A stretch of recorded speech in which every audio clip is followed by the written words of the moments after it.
Puji syukur alhamdulillah kita panjatkan kepada Allah Subhanahu wa taala yang telah memberikan rahmat dan karunia-Nya kepada kita semua sehingga pada siang hari ini kita bisa melaksanakan mengikuti kegiatan diseminasi aksi nyata modul 1.4 budaya positif. Namun sebelumnya Bapak Ibu, pertama-tama yang terhormat Pak Kusnaini selaku Kepala Sekolah SDN Magetan 1 dan Bapak Ibu Guru yang saya hormati. Pertama-tama sebelum saya mulai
yang sudah masuk politik dan memenuhi persyaratan utamanya. Ini hiburan dari teman kita. Jangan takut nanti kalau dengan bisa diterima di segera terus kepala sekolah itu hanyalah reward penghargaan. Nah kalau memang tidak dibutuhkan kepala sekolah ya dengan tidak akan jadi masuk. Memang saat ini kurikulum merdeka ini benar-benar memerlukan guru yang lebih aktif. Nah, salah satunya pemerintah memberi wajah untuk pembelajaran melalui guru penggerak dipilih, karena guru penggerak itu adalah pilihan dari bukan pemerintah menunjuk, tidak dari dirinya sendiri dengan melalui tes. Apakah tesnya itu sulit? Saya rasa tidak. Yang benar adalah kita itu bisa diwawancara, itu memang tidak bisa begitu. Siapa jadinya itu tidak bisa begitu. Kalau masih tulis dan sebagainya itu masih bisa dikerjakan. Nah, mohon lagi kepada yang bisa menjadi guru penggerak, monggo dan mendaftar, daripada nanti ada teguran dari atasan kita. Ya, pokoknya daftar, monggo. Nanti entah lulus atau tidak itu urusan belakang. Macam blocking kemarin sudah mendaftar, mungkin ada apa ya, error ya, mungkin bisa diperbarui lagi, bisa dibuka lagi. Mungkin berarti masih bisa, boleh ya? Belum 50 toh? Belum. Nah, belum 50. Itu berarti juga. Jadi Mas Andri ini bukan untuk PNS saja ya. YTT pun boleh. Yang utamanya sudah masuk di Betul ya? Nah, selanjutnya Bapak Ibu, monggo pada saat ini kita mendengarkan paparan dari Bu Yanti sebagai istilahnya pembahasan ilmu yang didapat di Gunung Berat, sehingga nanti ilmu yang diberikan kepada kita bisa kita serap dan kita berikan kepada anak. Demikian sambutan dari saya. Ada maaf. Akhirnya assalamualaikum warahmatullahi wabarakatuh.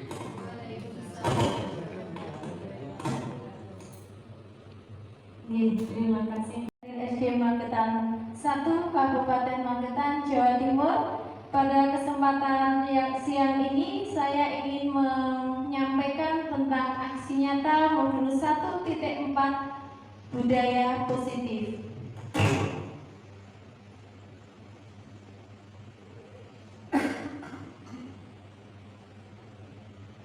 Terkait dengan diseminasi penyebaran pemahaman budaya positif kepada rekan guru SD negeri. Kita bicara tentang budaya positif, Bapak Ibu, kira-kira apa yang ada di benak penjenengan semua? Kira-kira kaitannya pasti dengan profil pelajar Pancasila. Di mana profil pelajar Pancasila itu memang merupakan salah satu ciri yang harus dimiliki demi terwujudnya nilai-nilai luhur Pancasila. Ada 6 dimensi profil pelajar Pancasila. Yang pertama adalah tentang apa, Pak Andre? Kira-kira Pak Andre? Iya, beriman dan bertakwa kepada Tuhan Yang Maha Esa dan berakhlak mulia, kemudian mandiri, gotong royong, iya betul, berkebinekaan global, bernalar kritis dan kreatif. Kira-kira itu untuk profil pelajar Pancasilanya. Apa yang mau saya sampaikan nanti ini dengan ada 7 poin yang mau saya sampaikan nanti terkait dengan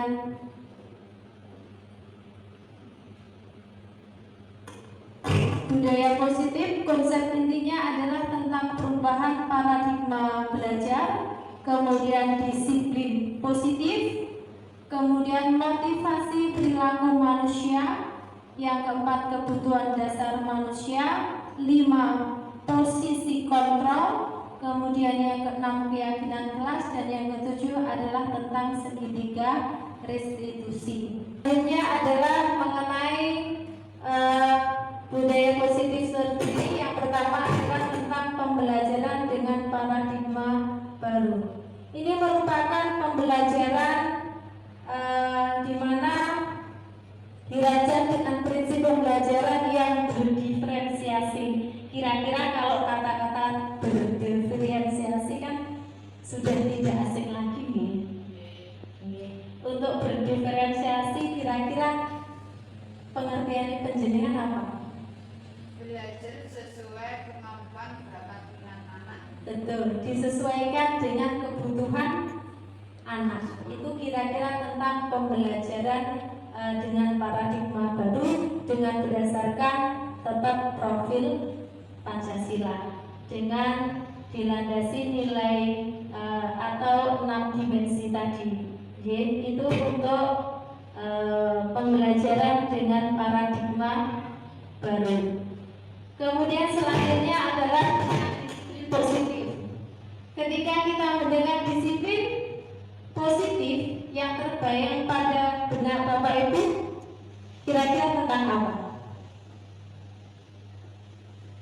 Sesuatu yang baik-baik. Nah, sesuatu yang baik-baik, betul. Sesuatu yang berkaitan dengan disiplin diri. Kalau kita berbicara di sekolah berarti tentang disiplin murid, termasuk kita sebagai guru. Untuk disiplin positif, itu disiplin itu sebetulnya berasal dari kata disiplin yang artinya belajar. Ini mengacu dari disiplin diri yang memiliki tanggung jawab terhadap apa yang dilakukan berdasarkan nilai-nilai yang diyakini. Kemudian terkait disiplin positif, ini merupakan salah satu penerapan disiplin yang bertujuan untuk menumbuhkan kesadaran dan memberdayakan murid tanpa ada imbalan, penghargaan maupun hukuman. Positif ini nanti anak akan tumbuh motivasi intrinsiknya, motivasi dalam dirinya, sehingga tanpa adanya imbalan, hukuman ataupun penghargaan, anak-anak bisa sadar tumbuh dengan sendirinya terkait dengan disiplin positif. Jika nanti anak itu biasanya masih melakukan disiplin positif dengan imbalan ataupun kira-kira kita bisa mengatakan bahwa anak itu sudah tumbuh motivasi intrinsiknya, yaitu motivasi dari dalam diri anak itu sendiri. Kira-kira seperti itu terkait dengan disiplin positifnya. Kemudian selanjutnya adalah berbicara dengan nilai-nilai kebajikan, karena disiplin positif itu tidak bisa lepas dengan nilai-nilai kebajikan. Nilai kebajikan yang disepakati bersama, terlepas ini kita berbicara perbedaan suku, agama, atau latar belakang apapun. Yang pertama pasti ada profil pelajar Pancasila. Yang kedua itu berdasarkan IPRO, berdasarkan IPRO Primary Years Program. Contoh dari nilai-nilai kebajikan itu seperti toleransi, itu nilai kebajikannya. Kemudian integritas, mandiri, rasa hormat, saling menghargai, empati. Nah, itu adalah beberapa contoh dari nilai-nilai kebajikan. Sedangkan sesuai dengan keterampilan hidup, life skill, itu contohnya seperti dapat dipercaya. Kemudian lurus hati, kemudian pendengar yang aktif. Nilai-nilai kebajikan itu sifat yang baik-baik. Kira-kira seperti itu untuk nilai-nilai kebajikan. Selanjutnya tentang motivasi perilaku manusia. Tujuannya untuk apa? Kita harus memotivasi perilaku manusia untuk menghindari ketidaknyamanan atau hukuman. Ada 3. Yang pertama adalah untuk menghindari ketidaknyamanan atau hukuman. Kemudian untuk mendapatkan imbalan atau penghargaan dari orang lain. Yang ketiga, untuk menjadi orang yang mereka inginkan dan menghargai diri sendiri dengan nilai-nilai yang mereka percaya. Nah, ini yang saya sampaikan tadi. Kira-kira anak itu kalau masih ada di posisi 1 dan 2, itu anak masih belum termotivasi dari dalam diri, karena dia masih takut kalau dihukum gurunya. Kemudian dia melakukan itu karena dia mengharapkan imbalan atau semacam ujian. Nah, dari bapak ibu guru misalkan seperti itu. Berarti anak itu belum bisa dikatakan muncul motivasi intrinsiknya.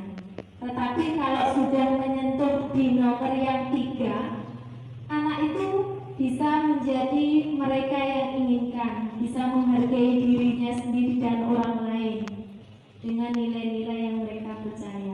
Berarti anak itu memang sudah tumbuh motivasi dalam diri murid. Nah, kira-kira seperti itu.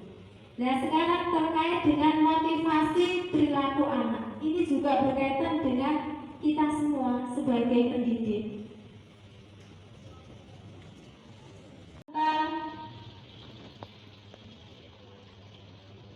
Nih, sebagai seorang guru, ketika Anda waktu. Ini adalah contoh kasus saja. Contoh kasus saja. Ketika Anda hadir tepat waktu di kelas, motivasi apa yang mendasari tindakan Anda?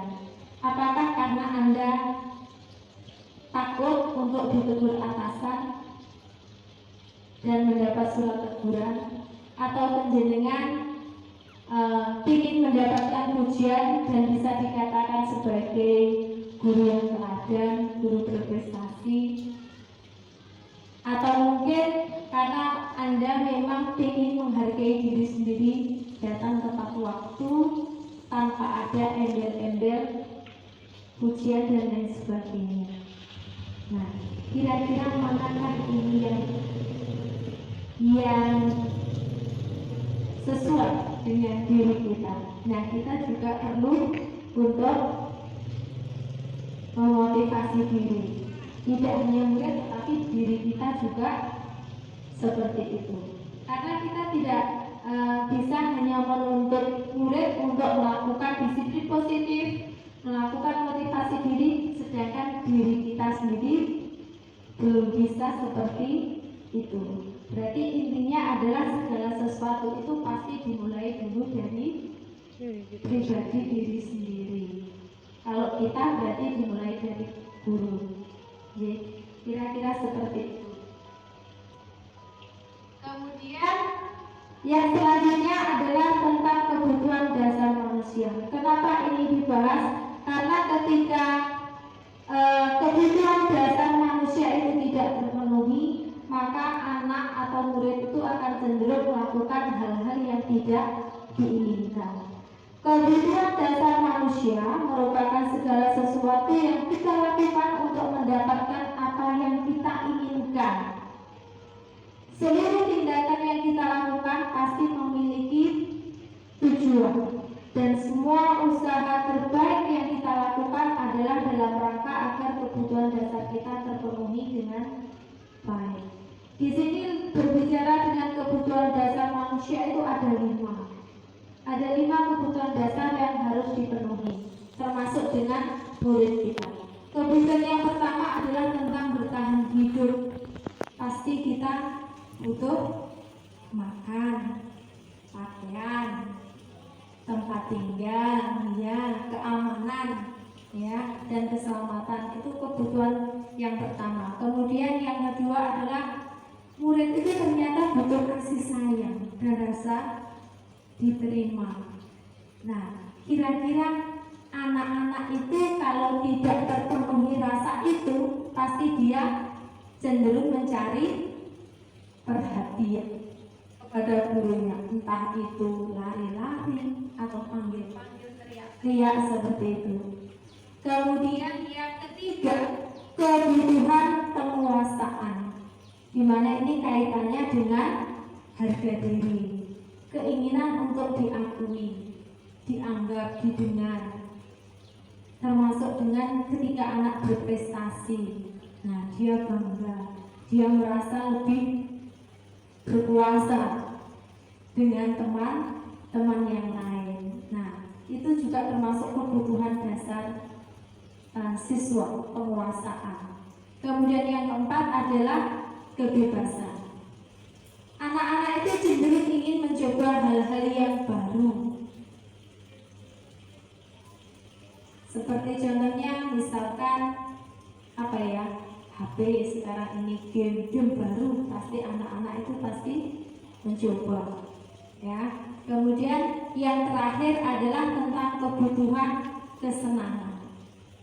Kebutuhan kesenangan berarti kalau murid terkait dengan bermain. Ini pasti kelima kebutuhan ini dibutuhkan baik bagi murid maupun diri kita sebagai pendidik.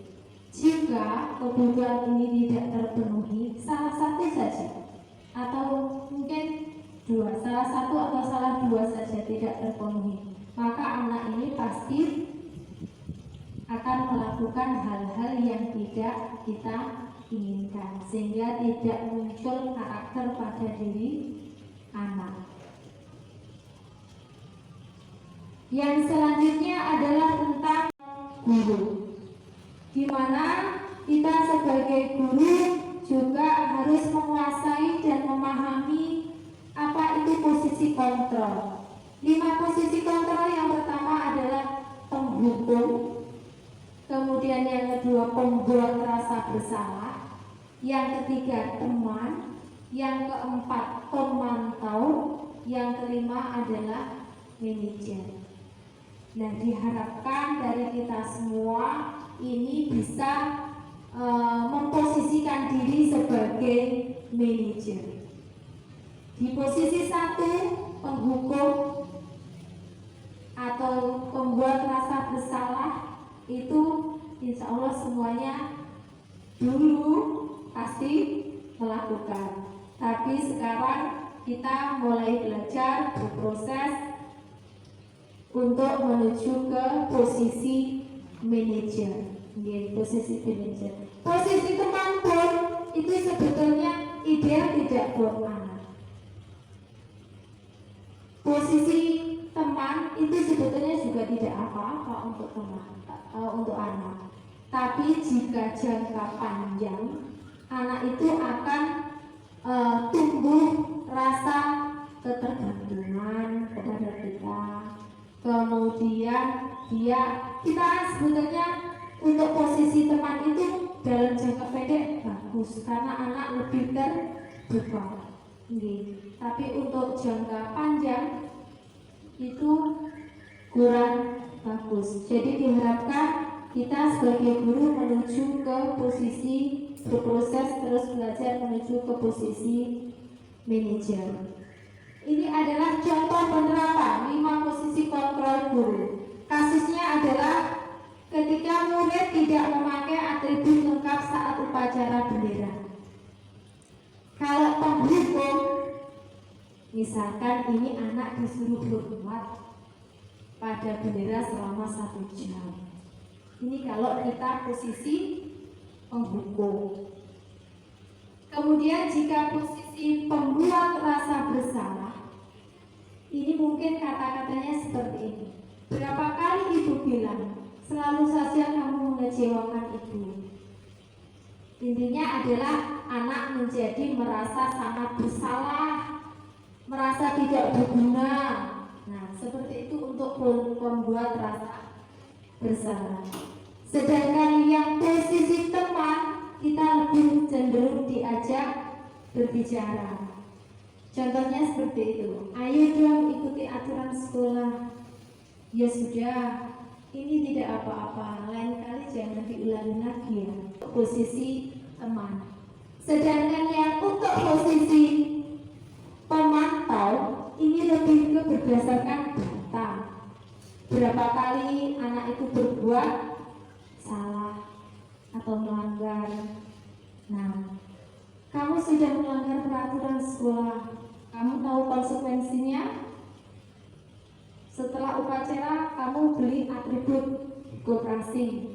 Nah, ini adalah di posisi pemantau. Jadi posisi pemantau itu, guru itu lebih cenderung berdasarkan data, memantau anak, mengamati kira-kira sudah berapa kali anak ini melakukan pelanggaran, melakukan kesalahan. Nah, itu di posisi pemantau. Sedangkan di posisi manajer, anak itu dituntut untuk mencari solusi dari permasalahan yang dia hadapi. Minimal kita bertanya dulu, kenapa kamu? Pasti ada alasannya. Anak itu melakukan sesuatu pasti mereka punya alasan. Nah, di posisi manajer, kira-kira contohnya seperti ini. Apakah kamu tahu kesalahanmu? Kita pancing dulu anak itu, biar tumbuh, dia sadar kesalahannya apa yang dia buat. Kemudian bagaimana untuk memperbaikinya? Kita tuntut anak itu biar lebih bertanggung jawab dan bisa menyelesaikan masalahnya. Nah, itu kita di posisi manajer.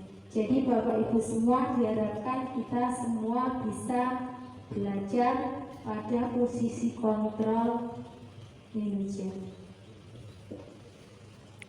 Untuk selanjutnya Posisi kontrol manakah kamu? Nah, ini ada beberapa contoh Bapak Ibu. Ini hanya untuk refleksi kita saja sebetulnya. Ya, enggak apa-apa. Kita terus proses belajar. Untuk kelas Bapak Ibu.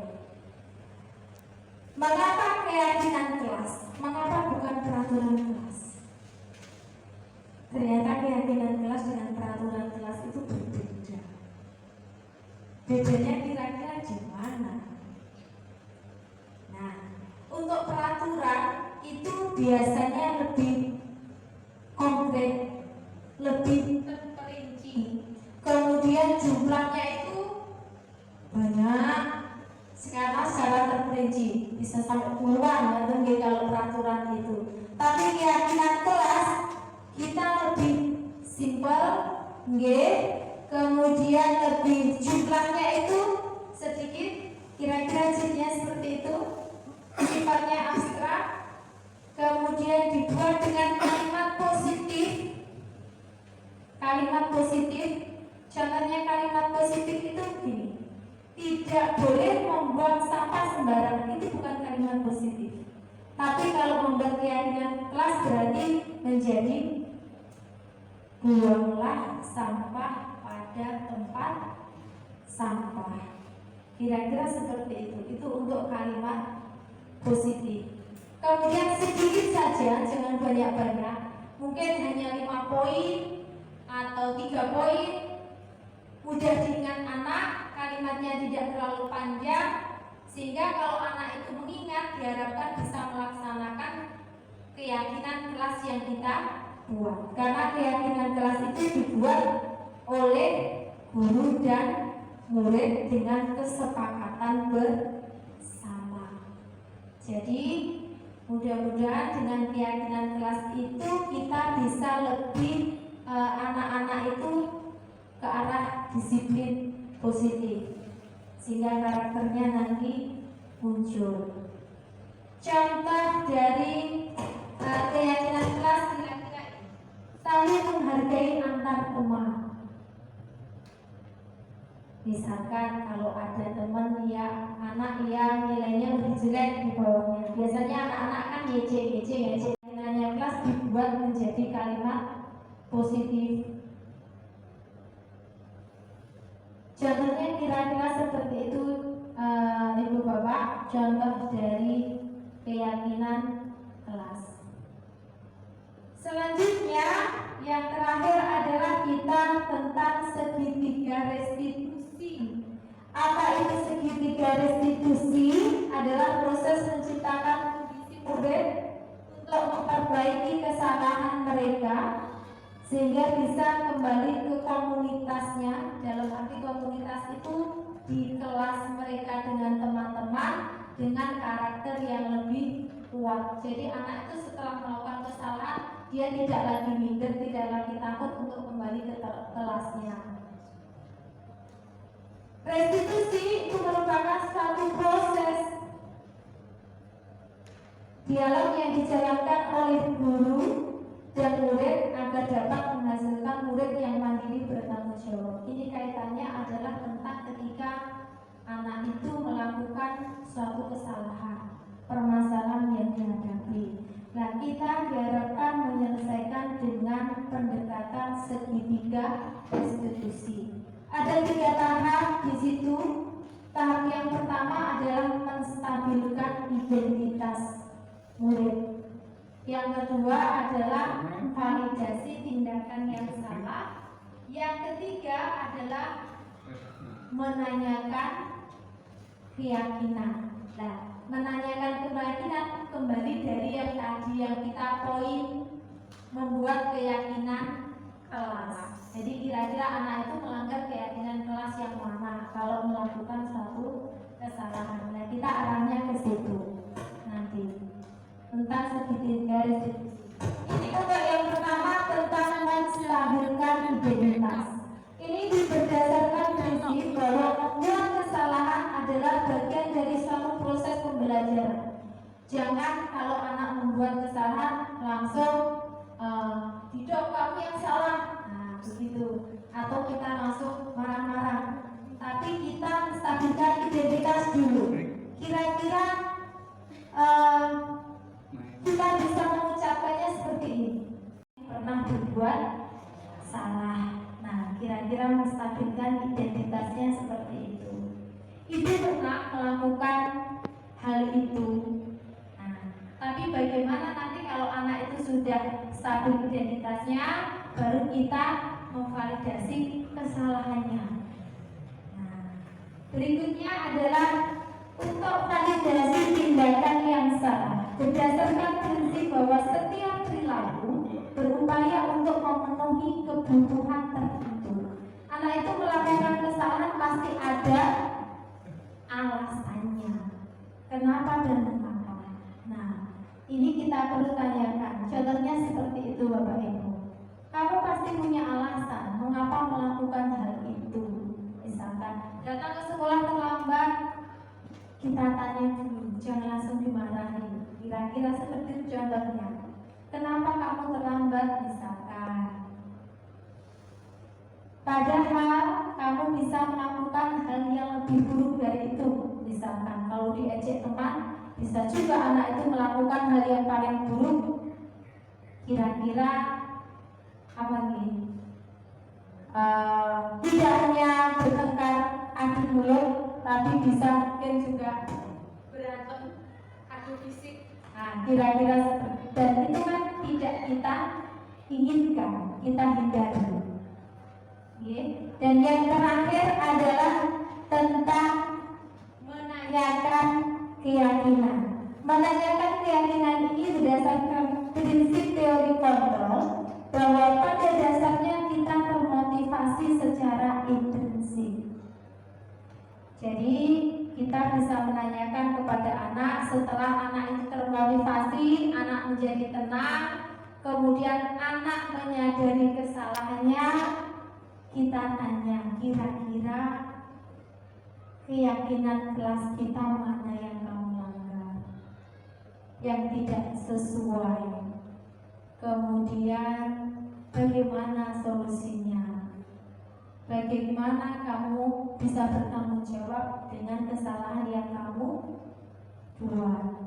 Nah, kira-kira seperti itu untuk menyelesaikan atau menangani masalah anak. Kita menggunakan pendekatan segitiga restitusi. Kira-kira itu, Ibu Bapak. Berikut adalah contoh penerapan segitiga restitusi yang sudah saya lakukan dengan siswa saya di kelas 2 terkait siswa diejek teman ketika nilainya jelek.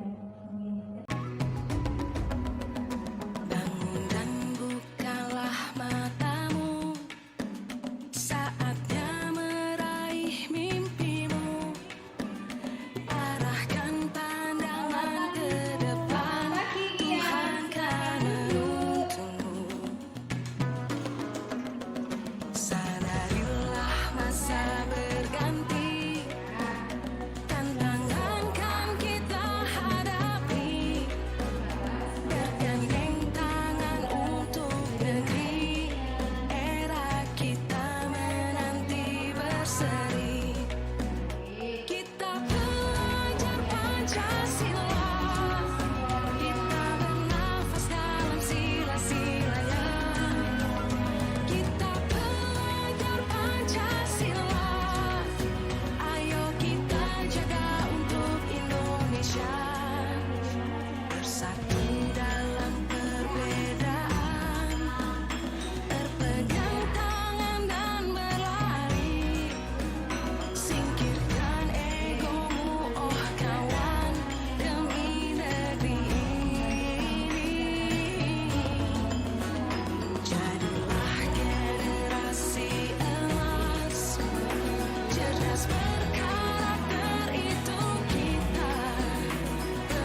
di tugas sebelumnya. Tidak perlu saya putar nih Bapak Ibu. Dan terakhir adalah penutup. Dalam penerapan program disiplin positif hendaknya dimulai dari pribadi kita sendiri. Jadi dari guru dulu.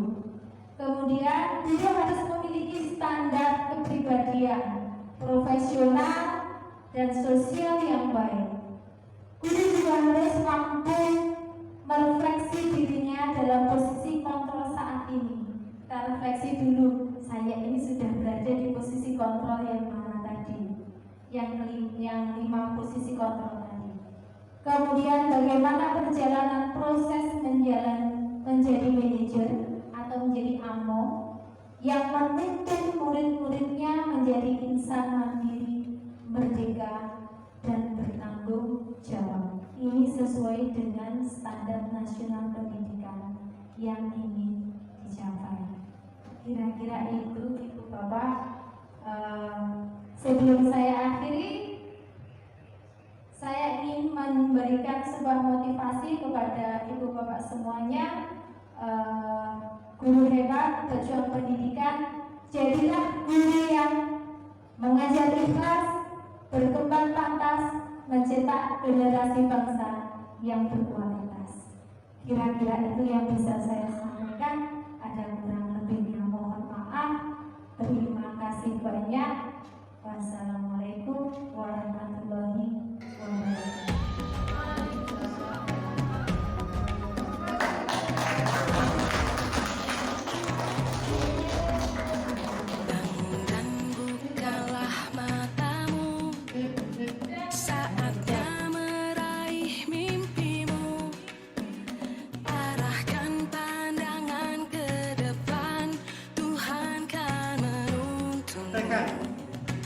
Karena budaya begini Sadarilah masa berganti, otomatis tantangan kan kita hadapi, bergandeng tangan untuk negeri, era kita menanti berseri, kita belajar Pancasila.